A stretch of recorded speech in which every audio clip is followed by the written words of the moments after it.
What's good, everybody? We're back again with another video, and today we are here to talk about the Oklahoma City Thunder. So just yesterday, the Oklahoma City Thunder just lost to the Dallas Mavericks in 6 games in a very fun series. But now their season is over, and it's now to talk about their offseason, because to me, I think this would be a big offseason for them, because as we've seen in this playoffs, those core guys, the J-Dubs, the Shays, the Chets, even probably the Luke Dorts to a certain extent, but I will talk about that. Those guys are ready. They just need help around those guys to really go and contend. To me, I did think this team was a contender, but they just faced a better team in the Dallas Mavericks, so shout out to them. And it was a very tough matchup for OKC to overcome, but I think they did their job. And as a young team, the sky is the limit. Before we get into the video, make sure you like and subscribe, share with your friends. We drop very good content over here. But let's get straight into the video. Let's talk about the playoffs for a little bit. I think they solidified a lot of things. Shai, legit superstar. Lock top 10 player. To some people, may even be top 5. Shai is literally that guy. He doesn't lack in anything. Only thing I didn't like from Shai this playoffs is I felt like his playmaking was a little bit bad, but I've never really been high on his playmaking. I know Shai is a shooting guard, playing the point guard because they just don't trust Josh Giddey to play point guard, and I understand that. I wouldn't give him the ball over Shai or J-Dub anyway, but Shai is a shooting guard, and I just didn't like his playmaking in this playoffs, but I thought his scoring was just crazy. I said it on Twitter. He started to become one of those guys where if he gets to his spots, just get back on defense. You're not stopping that. No matter who you have on him, you're not going to be able to stop him, especially when he gets to that spot. Just get back on defense. And I don't even think he foul baited this playoffs. So he heard all the talk about, oh, he's not going to get his call, and then got into the playoffs and just dogged anyone. So shout out to Shai for that. J-Dub had a very good first series. Second series, I wouldn't say it was bad, but it was like he wasn't up to the expectations a lot of people put on him, and I understand that. J-Dub is 23 years old. People got to realize that these are still young guys. And we view them so highly because what they did during the regular season is as what we view them as players. J-Dub is a very good player. To some, top 30. To me, top 35 player in the league. So I don't think he had a good series to those standards, but I do think J-Dub played pretty well. Chet, to me, was amazing. His scoring wasn't there, and probably at times his shooting wasn't there, but the defense kept them afloat because everybody else was getting killed, and Chet had to do so much while protecting the paint, being the only rebounder on the team because everybody else on that other side, other than Kyrie, is 6'5" and up. So if you look at Chet, in one game he has 3 rebounds. He probably averaged like 6 rebounds for the series. I'm not really mad at that because he had no help to rebound at all, facing against a 7-foot Daniel Gafford, a 7'1" Derek Lively, Luka 6'7", who's a pretty decent rebounder, Derek Jones Jr., PJ Washington. He faced a group of athletic wings and very big athletic bigs. So I'm not really mad at Chet for like being lackluster on the boards, but I do think he had a very good series. I think guys like Isaiah Joe had a pretty decent series. Same thing with Aaron Wiggins. Lou Dort was okay, but like I said, I'm gonna talk about him later. I don't like to fit all the way on this team, but I think he did his job. He stopped Luka, didn't stop Luka, but he held Luka to a pretty lackluster series for Luka. So shout out to Lou Dort for that. Giddey was bad, and I'm gonna talk about Giddey later on in the video. But yeah, he was pretty bad. But as a whole, the team did their job. They just faced a better team at this time and a better player in Luka. But Shai was by far the best player of the series. Shai was amazing. Now, to talk about their offseason, I think they have a couple things to address. The main thing is, I think Josh Giddey has to go. Now listen, I don't think Josh Giddey is a bad player. I think he's an okay to good player. But the growth of J-Dub stunted his growth all the way. Last year, they fit so perfectly because J-Dub was more so used in like that Aaron Gordon role. You see games where he did have the ball sometimes, but most of the times he was in a dunker spot or he was in a corner shooting three. He was not used as a ball handler. But him taking that huge jump that he took this year took everything away from Josh Giddey. That's why when you see when J-Dub is not playing or Shai's not playing, Josh Giddey looks pretty decent. And that's because he has the ball. He's a point guard. He needs the ball in his hands. And at times he was kind of placed as the 4 or the 3 and just standing in a corner or standing in a dunker spot, and that's not his game. So that's why he looks so terrible, and this is why he can't play in the playoffs, especially with this team. So I think a big thing they have to do is they have to get rid of him. Some teams I would look at like the Spurs. Hopefully you can get a Zach Collins in return. That would be very, very good for them. Or the Utah Jazz. Josh Giddey he's a hard person to fit on some teams, but I think teams like those would be a good fit for him. Or the Raptors, but I don't know. You'll probably trust Emmanuel Quickly and Scotty Barnes with the ball in their hands more. So I don't know about that, but I do like the Spurs and the Utah Jazz for Josh Giddey. I think he will fit perfectly with those teams. Like I said, I don't think he's a bad player, and I hate that a lot of people think that, and I think it's because the stuff that happened off the court that we just really don't know what happened. But I don't think he's a bad player. I think he's a very, very good. Let me chill out. I think he's a good player. He just got dealt a bad hand, and he's on a team that he just doesn't fit. Another thing is, I think they have to get bigger, and that means J-Dub cannot be the 4. Like, what the fuck? What did Sam Presti do this trade deadline? Like, he didn't help Chet out at all. They got out rebounded badly, and that's because J-Dub is playing the 4. A 2 guard playing the 4, that just doesn't make sense. It works in the regular season, but like I said, you face a matchup like this, you're going to get exposed. If they would have faced the Timberwolves, they would have got exposed because they're just too small. I think J-Dub is a 2, but he's capable of playing 3. So if you want to go and run that Lou Dort and J-Dub went at the wing spot, I understand it, but I think Lou Dort is kind of like Giddey, where like when it gets to the playoff times, they just gonna look at him and be like, bro, show me you can shoot. That's how he's gonna get defended. Like he didn't really get defended this playoffs. That's why you've seen a lot of open threes for Lou Dort. And especially I hate when he attacks closeouts, because he doesn't know what to do when he attacks a closeout.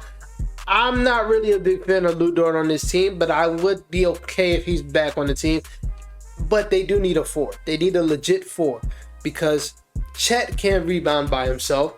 I think Chet is an okay rebounder, and I think he's going to get better at those things. But to ask the motherfucker to play 90 games, I think he played 92 games this season. So shout out to Chet, because they said he was going to be hurt all season.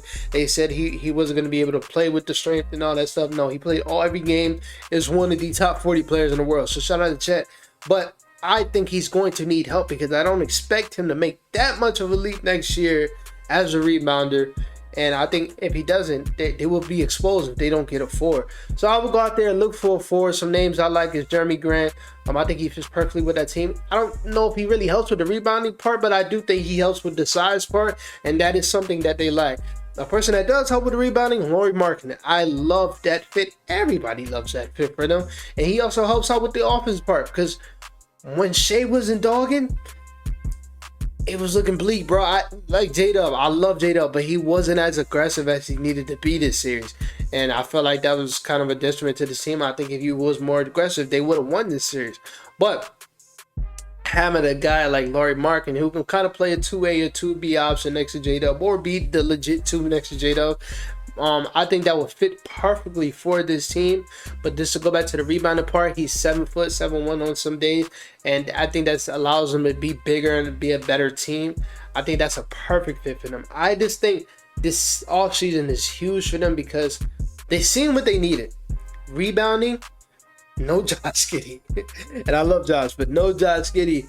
And it's just a piece off the bench, another big off the bench. Like I said, you need a 4, and you do. You need a starting 4.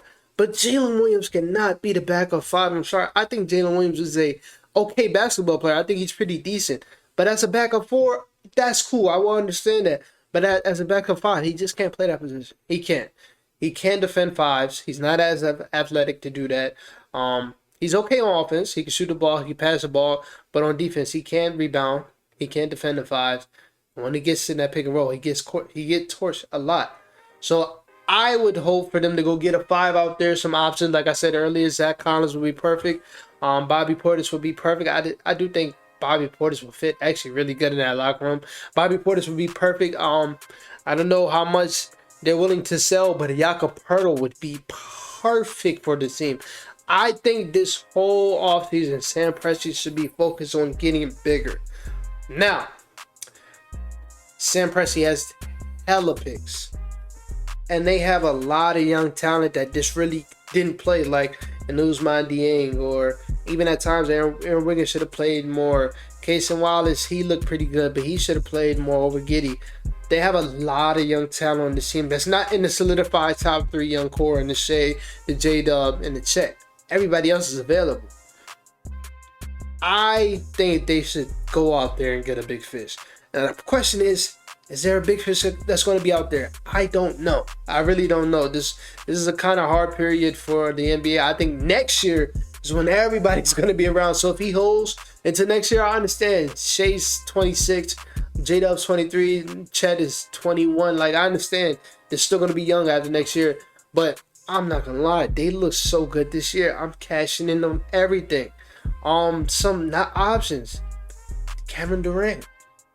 I don't believe in the rumors, but there are rumors that he doesn't like the Suns no more, and that would piss me off as a Kevin Durant fan, because you can't keep going to different teams and say, oh, I don't like it here no more when it gets hard. I hate that. But those are rumors out there.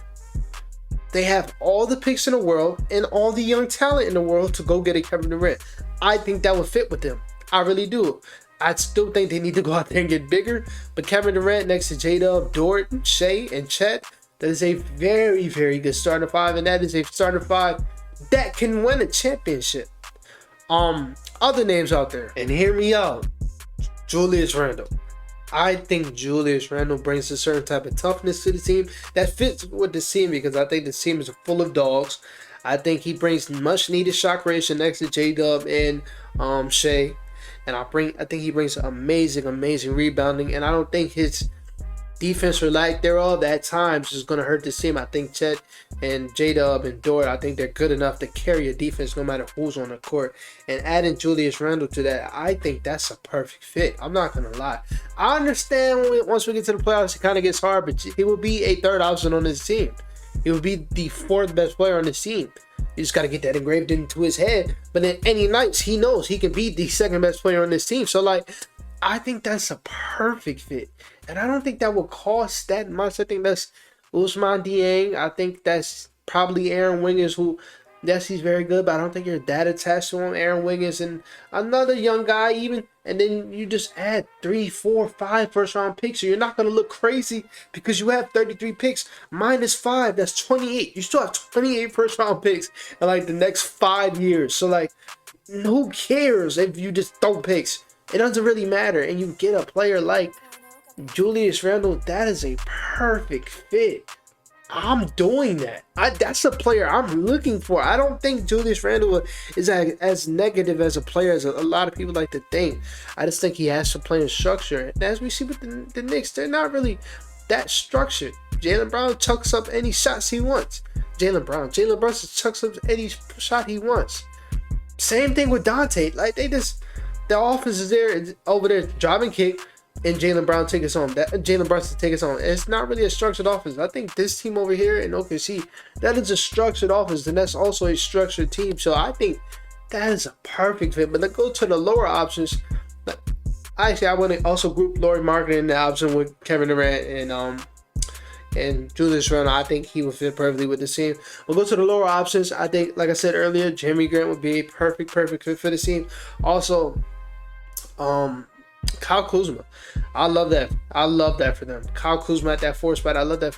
I don't think he's a 4 though, but I do think he's made major improvements on his rebounding, his scoring over the years, and I think he would be a perfect piece for this team.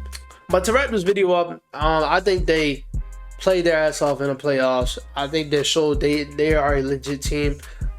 Please don't pay attention to Twitter talking about they're the worst first seed of all time. That's just, Twitter is just so annoying. But other than that, I think they did their job this season. It's crazy. You go from 10 to 1. I think they had the MVP, but I understand the narratives gave it to Jokic. They had the coach of the year.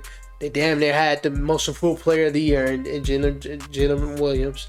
They had in any other year the rookie of the year, just not this year, because Wemby is crazy. Like, Chet literally had one of the best rookie seasons we've seen in the last 10 years.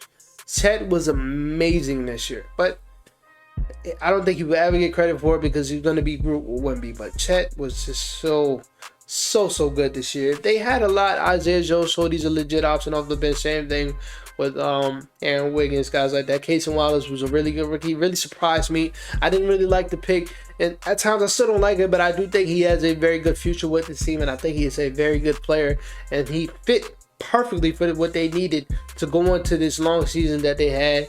They got the coach of the year. Lou Dort is a very good defender. Like they got a lot over here.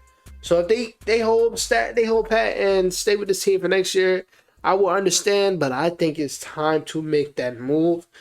And I said Kevin Durant first, but that Julius Randle move is, in my mind, that's kind of fire. But let me know what you think about that, man. I will be back with another video later on this week. I'm doing the mock draft, so I got a lot of studying to do over the day.